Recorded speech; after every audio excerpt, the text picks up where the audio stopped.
Hello.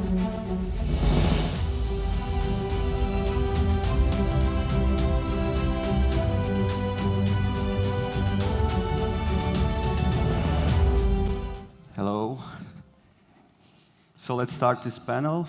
My name is Filipe Caetano. I will be the moderator for these 45 minutes that we have.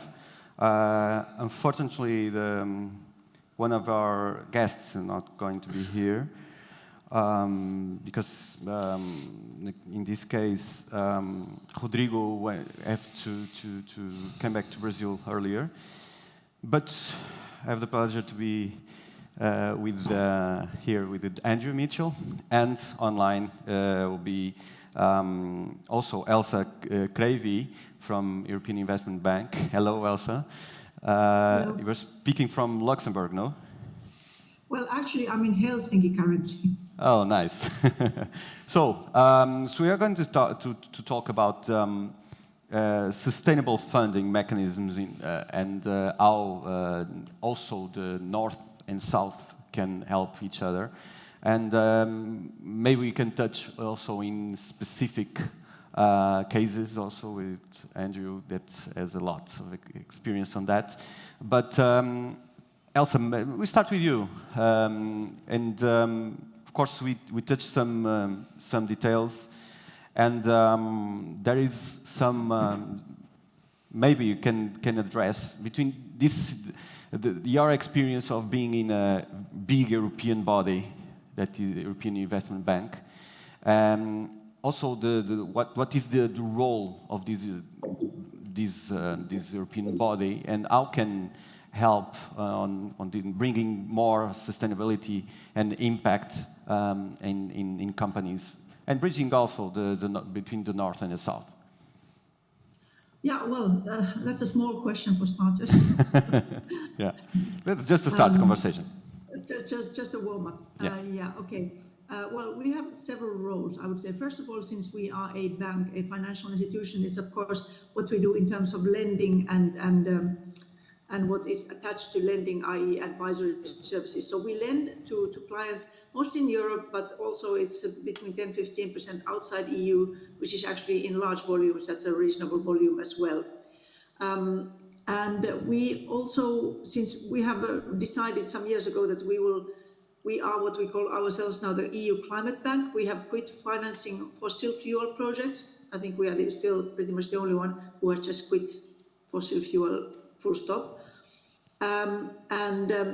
We are trying to bring our clients also to the next level in terms of seeing what can be done. If they have an investment that they would like to realize, we say, well, that's fine. Can we improve here somewhere? Can we do this even better? Have you taken into account sort of secondary effects? Have you taken into account your social safeguards, social side of things, the impact of the investment? So that is one thing. Another thing which I wanted to point out, especially in the North-South context, was this technical assistance, capacity building, whatever you want to call it, different stages, maybe different things. I think it's very important because we also need to have some kind of assistance program, which is technical assistance usually is linked to a project. Capacity building can be a little bit more upstream, already preparing the ground, telling people what can be done in general. And technical assistance, when you have the project, help you with, I don't know, with your procurement, help you with your planning, help whatever it is. So that is one thing. So there is a slightly different role than just giving the money and looking at the credit risk and expecting to be paid back. We have also been developing things on the capital market side for a long time, since 2007, by doing green bonds. We have issued them, but the issuing them is not just a thing that you do. We have been developing the product and the market towards better standards to report the to improve the transparency of the market, how you use the money, what is the impact of the or the outcome of the projects that you have been financing. And we have been, lastly but certainly not least, we have been working with the European regulators, i.e. the European Commission, since 2017 to develop the whole sustainable finance framework, the legislation, the standards, voluntary and non-voluntary, which has been taken quite a lot of time and effort from a lot of colleagues. So I think these are the three main areas where I see our role. Great. Later on, I want to know more about that. But Andrew, of course, we have this European body that they have a lot of money, and they have a lot of also projects that they help. For your point of view, how this type of work is being done to really help in bridging the gaps between North and South? Well, I thought I would focus on impact investing. My role is I'm a zoologist. I work in Oxford for many years, and working most recently in the last 15 years with the financial sector on environmental risk and also advising impact investment funds. So impact investment funds are quite niche in terms of the global universe of investment, and it's really people who want to put their money into either environmental projects. Well, the definition of impact investing is that you're looking for a financial return, but also an environmental return or a social return. So it might be used for funding social housing, for instance, for poor people, or it might be used for a carbon capture project and something like that to do with the environment. And there is a good overlap, though, and this is something we may talk a little bit more with Elsa, between big institutions like the European Investment Bank and impact investment, because impact investing is quite risky in many places. Particularly now, I'll give you one example. I used to advise on the Eila Climate Fund. This was $150 million. It was one of the first funds to be putting money into cocoa farmers in places like Peru, Guatemala, and so on, and creating carbon credits. And basically, the idea was that you had to get people off cocaine farming and into cocoa farming. That's a risky business. A lot of the people who are in the cocaine farming business don't want to be in that business, but it's the only business they have. Often they have no title to their land, so they have no collateral from a bank's point of view to be able to lend them money. They've got nothing to offer in the opposite direction. And there's a lack of education. They don't know, they want to be legal, so they'd much rather do farming in cocoa. So to get to work in those kinds of environments is really risky. And when you're trying to create an impact fund to attract $150 million in, you need the help of institutions like EIB or the World Bank or USAID to put in what is called a first loss guarantee. So they might put in $20 million, and that will help other investors take that. They know that if I put in $1, if everything goes wrong, I'm still going to get 20 cents back or 50 cents back. It won't go to zero. That's what a first loss guarantee is all about. And then after that, development finance institutions like EIB might come in and put in some of the middle money, and then retail banks such as like UBS or something like that might come in on top. So you create what is called a layered fund, and that totals up in this case to $150 million. And so the de-risking is really important for those kinds of funds. And that's where large institutions like the EIB and some of the other ones I've mentioned have a really key role in trying to accelerate impact investing into these very, very critical areas, which are trying, in this case, to stop deforestation, help poor people in those sort of farming environments. Eila, do you have any comment on that? On also what kind of your experience? What can make what EIB can make better to help these situations? Yeah, no, I agree. This de-risking or sort of risk sharing or risk enhancement, whatever, in this kind of investment is something that you would look for from the public sector institutions. And I think it's also necessary because we hear all the time that private sector also must participate. But let's be frank, in the global north, the regulation for banks, for insurances, for pension funds is pretty strict in terms of the risk that they can take. So we say that they should do this, but actually they are not allowed to do this other than for very small volumes. So we need some kind of system where the public sector comes in, because somebody needs to come in and does this. I think one thing, I mean, this is not my specialty area, so, but one thing I am a little bit, what I would like to see in this space is that we have some kind of standardization of those instruments. I know that you can't standardize everything because each case is a little bit particular, but a product which can be standardized, like the debt for nature swaps or these kind of things, so that one could scale up. But maybe you have better ideas there. I mean, like I said, this is not really my specialty area. Yeah, what is the question about involvement of private sector also? Yeah.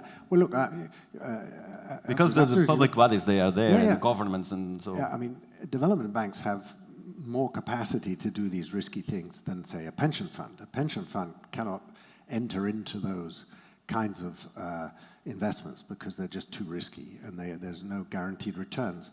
But on the other side, it's a little crazy. What they regard as a guaranteed return is investing in fossil fuel companies, for instance, which still produce, or tobacco. These are highly investable businesses, and many pension funds need to have them as part of their portfolio in order to ensure that when you are old, you have money that can pay out. But I remember I was in Beijing one time. And this is Sorry, can you repeat? Index question.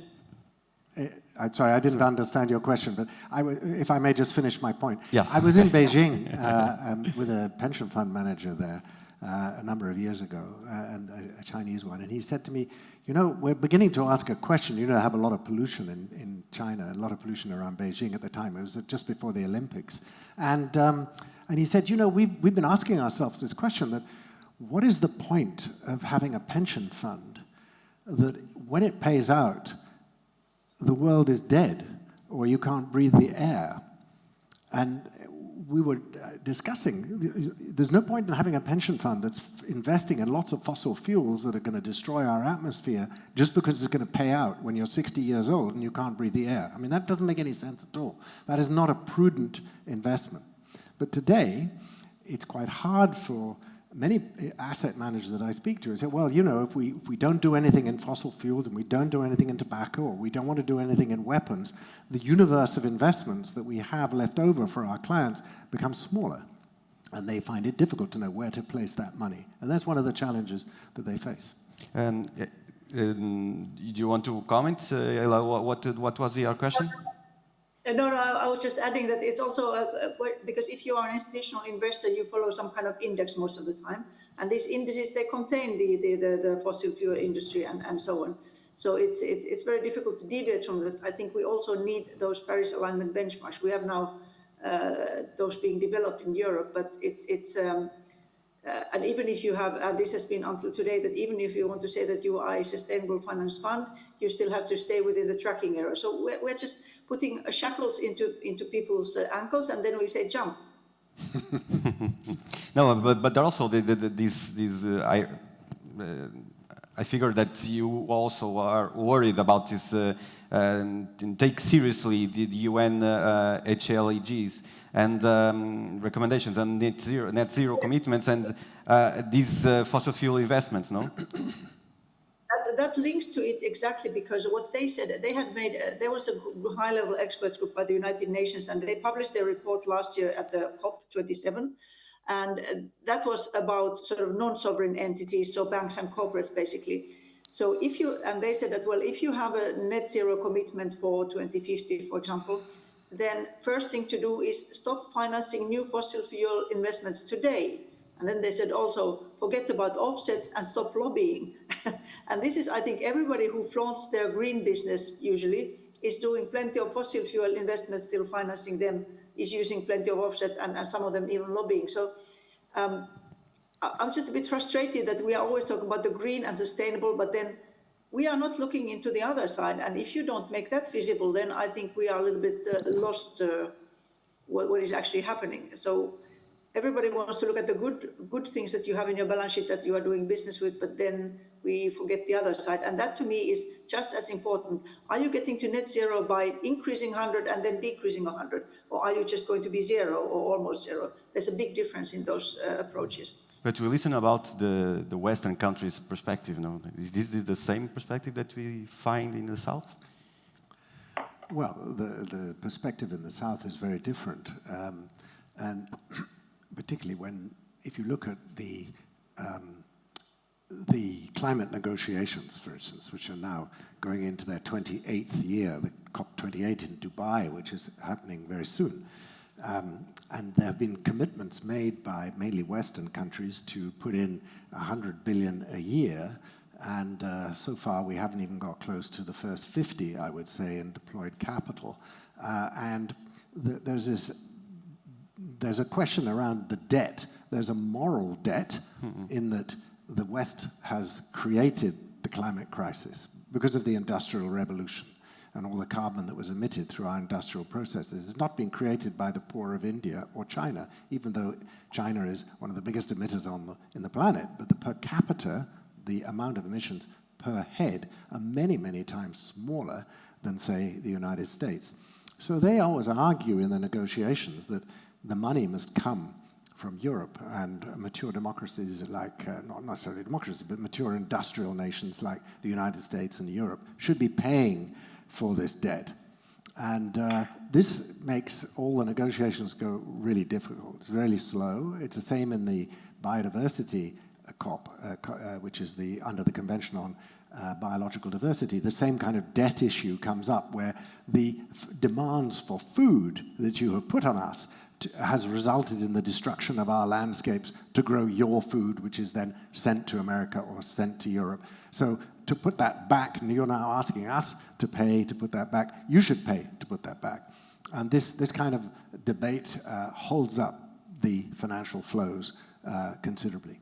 And we go through climate justice, and who can bear the burden of the climate change and the impacts that we have in our lives. But we face also another reality is in the South that the people, that there are more people and the population is growing into the unsustainable situation. But so we have this contradiction, no? What do you think about that?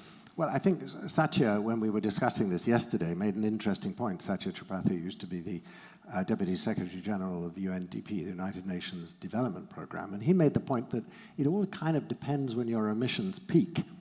In the United States, I think he said they peaked around about in the 1970s, whereas in a place like India, they haven't yet reached their peak. And if you go to Africa and other countries, their peak CO2 emissions are all at different times, depending on where you are in your economic development.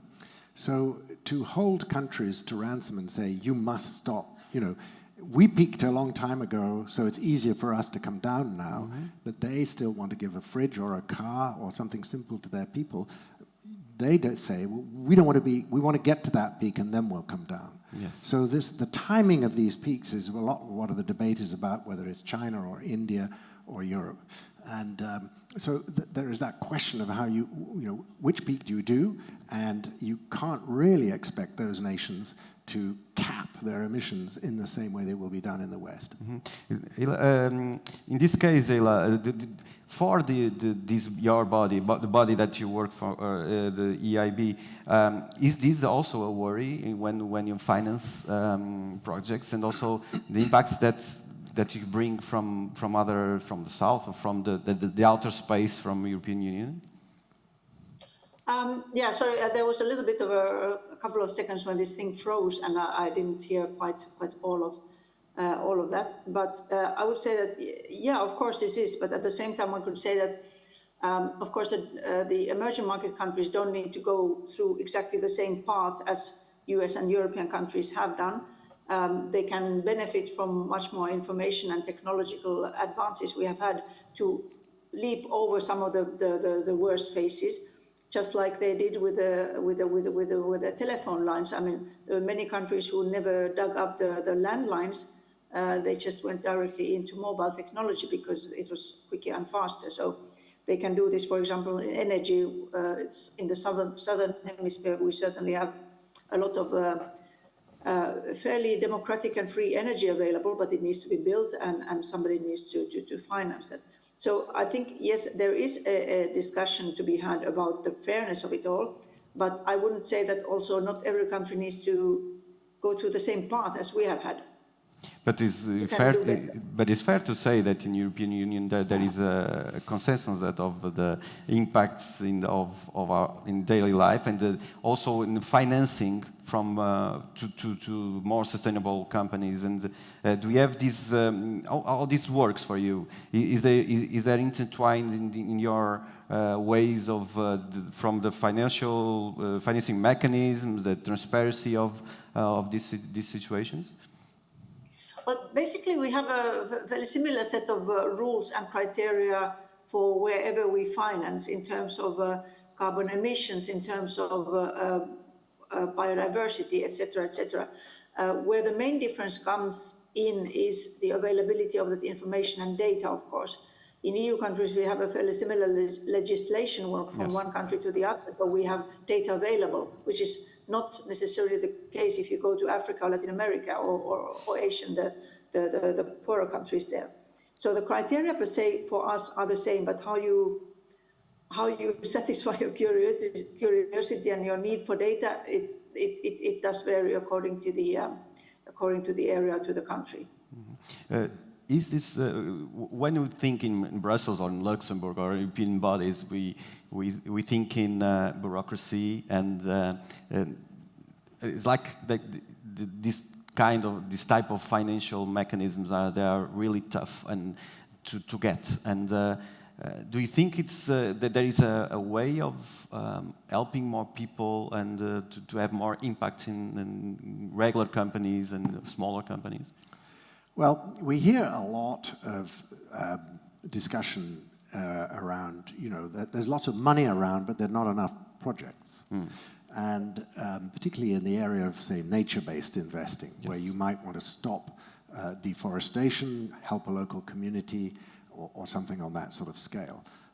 Or you might want to have a new kind of infrastructure project which might be building a railway through a national park in India, and you want to add ways in which elephants and tigers can go underneath or over the railway so that their migration routes are not completely destroyed by this linear infrastructure.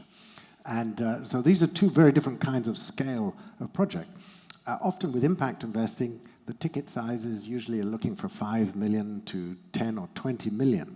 Now, one of the problems with the big capital, like pension funds, is that they're really looking for projects that are about $500 million and bigger. They don't want to give money away. The transaction costs are too high for them to be working at the small scale like that. So when you're working with big pension funds, you have to find large-scale projects. And there are not many of those around that are at that level that are dealing with things like nature risk, for instance. So one of the areas that's promising is looking at creating landscape-scale projects, where you aggregate a lot of different projects together into a landscape. Mm-hmm. And there's a group, the Landscape Finance Lab, for instance, which is started out in the World Wildlife Fund and is now working in Ireland and Brazil and several other countries, creating large-scale landscape finance projects that can absorb that kind of money. So it would be a 3 to 4 or 500 billion scale project.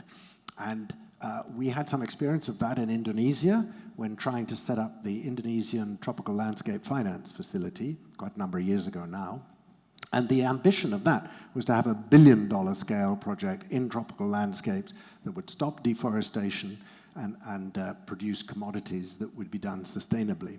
And the idea of having a big $1 billion thing like that caught the attention of President Jokowi because it's big enough for him to be interested in. If you went to him with a £20 million project, he wouldn't be very interested in it, but a billion scale. And you need the support of the government often to make this happen, particularly in a country like Indonesia. So starting with that ambition of $1 billion, you then have to put all the financial pieces in place of the guarantee mechanisms that I mentioned earlier. We were working with BNP Paribas, for instance, a big French bank. And then you have to find a big company that can take the commodity and give you maybe a 10-year guarantee. In this case, it was rubber, and it was in a rubber plantation which was collapsing, and the people who were not getting a good living were going into the national park and destroying the forest. So the ambition was to stabilize that whole frontier, and that's in fact what the facility ended up doing. Eila, also the EIB, also, they have big investments and also helping this kind of, just this kind of big projects, or also there is a worry about helping more, I don't know, smaller ones?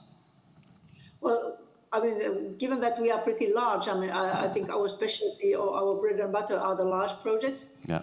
We all participate in these funds because it's easier to invest in a fund who does lots of different things, and you are not doing everything by yourself, because otherwise, if you do something like a 20 million project, it tends to be a kind of special thing because it's a novelty, because it's something innovative where you need public sector support. But this is why I think it is very important to have this knowledge transfer and this technical assistance and capacity building, so that governments, municipalities, banks, investors in those countries, they start to do these things themselves with the local expertise as well. So, and there can be partnerships as well, which I think is the key word nowadays. And that's why I think that this is very important. You have to sort of give that knowledge and the latest information also, and share it with your clients. And do you think it's enough, this knowledge, or there are a lot of things that we have to do better? Well, I think both, but in certain things, I think we have, for example, in Europe, we have quite well developed ideas how to do certain type of projects, and that is information that you can happily share with everybody else.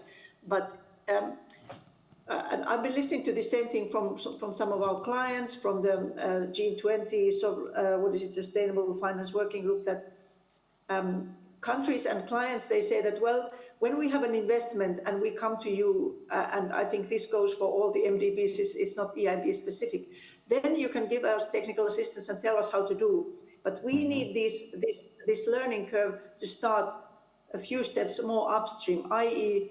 tell us in general what can be done, how can be done, in which countries has somebody else done something that we can learn from. Give us ideas, because if you wait until people have a project, they already know what they want to do and what they need to do.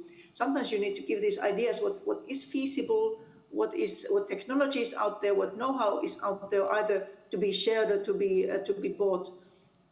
So that's why I think it's very important that we extend sort of backwards this curve of capacity building and knowledge sharing, and you really have to go a little bit upstream. Yeah, what do you think about that, Andrew? Well, I totally agree that the capacity building is really important, and I'll just give you some examples. I mean, I started out as a scientist, so I had to learn the language of policy when I wanted to go into the climate negotiations. Yes. When I was then involved in working with the corporate sector, I have to learn the language of corporates. And now finally I have to learn the language of finance. And they have to learn my language. And so the language of ecology and economics are not the same. So if you go to the climate negotiations in the old days, 10, 15 years ago when I used to go, and you talk about the private sector, the reaction was, "Whoa, we don't want them in here. They're bad guys. They have nothing to say about this. We're policy guys." And nobody from the private sector used to show up to the negotiations. Then the corporates started coming because they like renewable energy and they can show off their nice panels or their new water filtration things. Nobody in finance was showing up at all.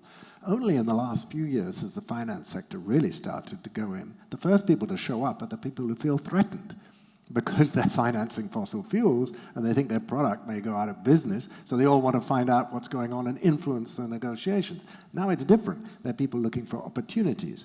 But they're all learning different languages. We all have to learn these languages. Now, more specifically, of course, you have to help governments understand. I mean, when I used to talk to governments, do you know what a bond is? No, not really. They don't even know what a bond is. A bond is a way of borrowing money, but you can trade it. It's not the same. So they understand borrowing money from a bank. They get that. A lot of people get that. But all these other instruments that are out there, it's confusing. So there has been an education, and it's much better now. People do understand these things, so capacity building, training programs. And I wrote a book called The Little Book of Investing in Nature. at least I edited it, and brought together all the different financing mechanisms for nature and gave it to the negotiators, and it's now become a kind of a Bible around there. But even the private sector really likes it, because they don't know how to invest in nature. They don't understand the language. So these kinds of things really help. And I've also set up a new training course on sustainable finance. Well, what does sustainable finance mean? Nobody, it's a term a lot of people use, but they don't know how to define it. So these kinds of courses and helping people with capacity building, yes, very, very important. Eila, also, I want to ask you just for curiosity, because we are talking about impact and sustainability and also climate justice. In your point of view, in your experience also working on this, you are working on the other side. You are not a scientist like Andrew. When was the point that this kind of conversation started?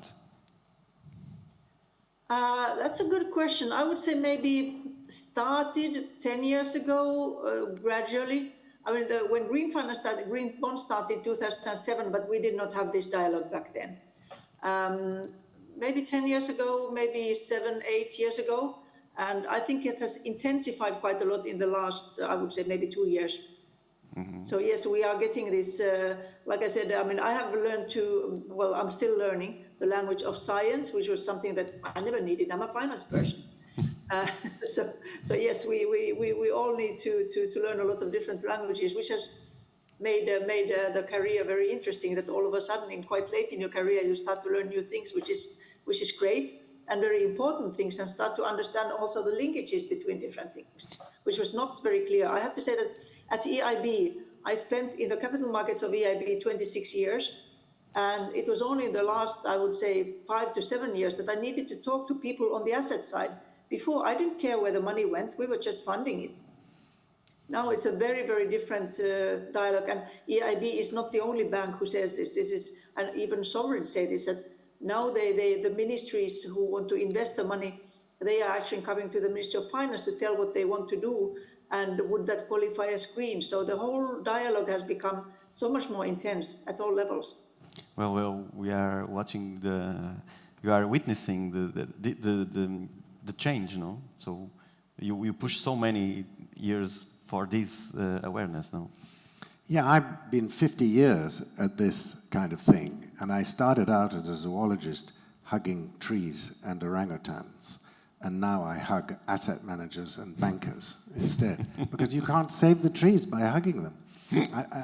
Maybe we can save the banks by hugging them, because they're investing in a lot of wrong things, and so our investments are often still in things which are just going to come worthless in the future. But what's really exciting is all the new stuff which is coming up. So what I see, in a sense, that what came out of the climate crisis was a reimagining of our energy system. We call it renewable energy, which is a massive investment opportunity. Yes. But nobody saw it. 20 years ago, it was being thought about, talked about, but nobody thought that we would. I mean, Spain was 100% supplied by renewable energy in May for a week or a day. I think that one day, 100%, isn't that right, Elsa? Now, the nature crisis is going to create a similar revolution in global food systems, because what the major cause of nature's destruction is the food industry. It's what we all eat. It comes from all over the world, and we roll back landscapes and forests and grow only a few foods on them. That's why I'm a vegetarian. And so what's going to happen is what I call renewable food is going to be the next thing. We're going to see a revolution in renewable food, and that's going to be a massive new opportunity for investment. Maybe you can send your Bible to Eila also to her to know more about this type of investments. But I don't know if you have time for questions. I don't know if someone can want to ask something to our panel. Is there anyone? We have microphones here. Now I see. If there is someone that can want to ask, if not, I just have 2 more questions to our panel. No? So, but, okay, we have 9 minutes more. Eila, there's one question here. Oh, please.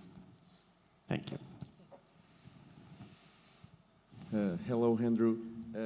You were talking before, and I was at that stage yesterday.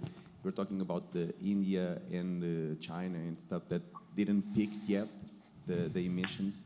Are we doomed to see them peaking like in the next years? Can we do anything, or those funds can be applied for that, or we're just gonna have to wait and see what they're gonna do? Because they're with coal and fossil fuels based, and we just see them keep going on and on and on, and they don't have the funds or means to do that transition.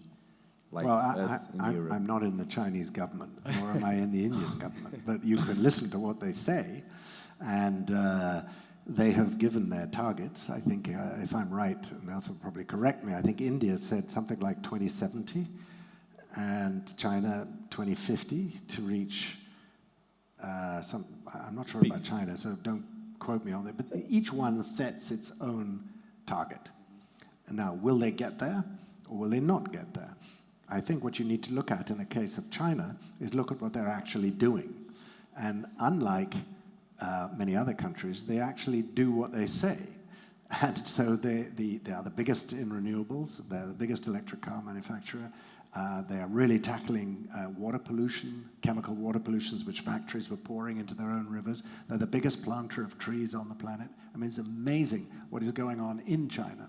They're not so good at looking after other people's landscapes outside China because they invest in the Belt and Road and other things and sucking commodities into China, which are needed to then give things back to us that we want that are made cheaply in China. So, but also the food system is sucking in a lot of commodities they need to feed their ever-growing population. And the standards for getting food and commodities outside China are not as strong, I would say, as they perhaps are in China. So that's something they need to work on. So, but the reality is if you add up all the numbers, whether China goes more slowly or India goes more slowly and we in Europe do it more quickly, the only thing that really matters is the amount of CO2 in the atmosphere. That's the only number that matters. And unless that comes down sharply, according to the science-based targets track, we're going to have runaway climate change. And at the moment, we're way off meeting those numbers. So how can the world, it's really hard to argue in China where the per capita emissions, I don't know what the number is, but let's say 60, 70, maybe even 100 times less than an average American. And America is telling China what to do. I mean, it's an impossible argument to win if America doesn't bring its per capita head of emissions down. So I'm not very confident that we're going to be able to meet those kinds of climate targets. It's also the same for nature's loss, where we've seen a catastrophe occurring in the wildlife populations of the Earth, which underpin the economy that we all depend on. It's services from nature. I'll talk more about that in the short keynote just after this meeting. Mm-hmm. It's not going to be gloomy, by the way, because I have to be an optimist or I can't keep getting up every day in the morning.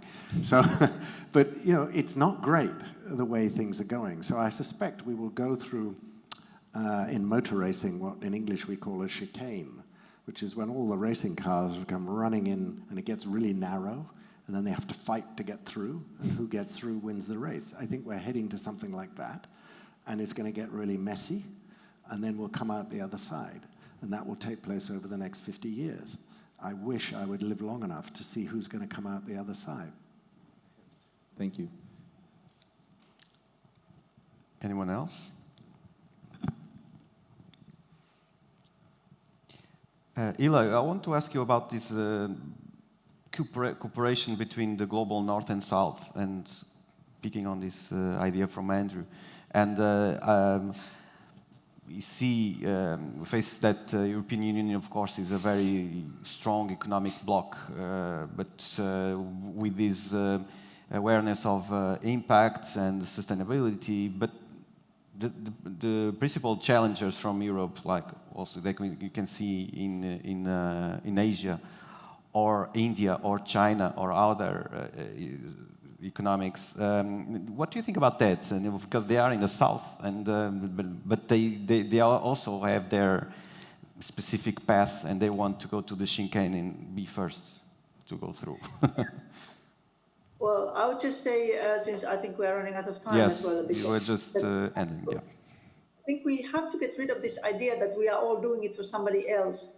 Europe is not doing it for China. China is not doing it for you, for the United States. United States is not doing it for India or any of these linkages. We are all doing it for ourselves. So we have to understand that first, that I'm not going to cut my emissions unless somebody else does it first. I mean, that's a dead idea. We all have to cut our emissions. Yeah. And for example, in energy, I really don't understand why anybody would buy any fossil fuel anymore when you can build renewable energy, which is once you build, the fuel is free. I mean, to me, as a finance person, that doesn't make any sense at all. And the second thing is that we need to stop talking about how much money we need to spend. Normally, if you invest, it's not spending, it is investing. You invest in something which will give you a cash flow in the future, or at least it will help you to save money in the future, depending on what we are talking about. So it's not all spending. Some of it is spending, yes, but also a big part of it is investing and having a cheaper energy, a better economy in the future. I think we just have to stop talking, mingling everything together and not knowing what we're talking about. Well, let's follow the expert, no, in economics, also to face the real impact that we can make in our lives. Thank you so much, Eila, and thank you for your thoughts and ideas. And also, Andrew, thank you so much. You'll be staying in this stage to do your keynote, no? Yes. Thank you. Thank you so much. Thank you. Bye.